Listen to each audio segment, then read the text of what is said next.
Hi, I'm Ken Howard, and I've been a gay men's specialist therapist for over 30 years now. And whenever a new client calls me or emails me or texts me, one of the first questions I ask is how old they are. Because I really believe in the life phases that we go through across the lifespan. Certain theorists like Jean Piaget or Margaret Mahler studied the developmental stages of children. And of course, Freud talked about the oral stage and the anal stage and all that.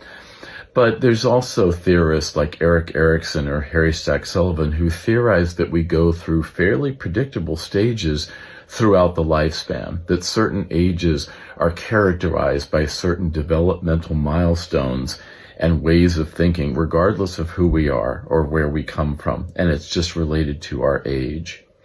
Erikson said that for every age, there's a challenge and there's a reward. And whatever phase that you are, you stay in that phase to master and enjoy what that phase brings as a reward, but then you also have to deal with the challenge.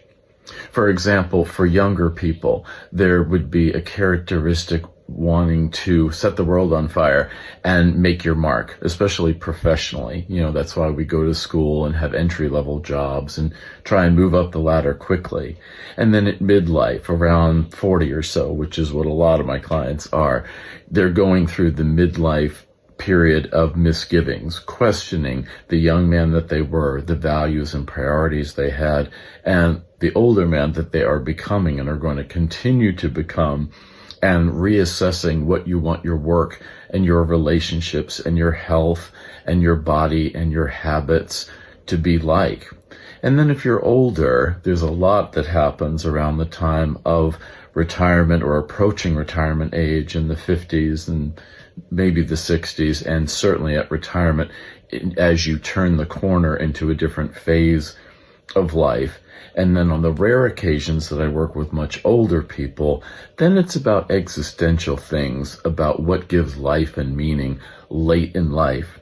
So wherever you are in life, try to look around and just enjoy the present. And if you need support for where you are to enjoy the reward of that age, but also cope with the challenges of that age, let me know. We'll do some work together so that you can make the most of life at every phase throughout the lifespan.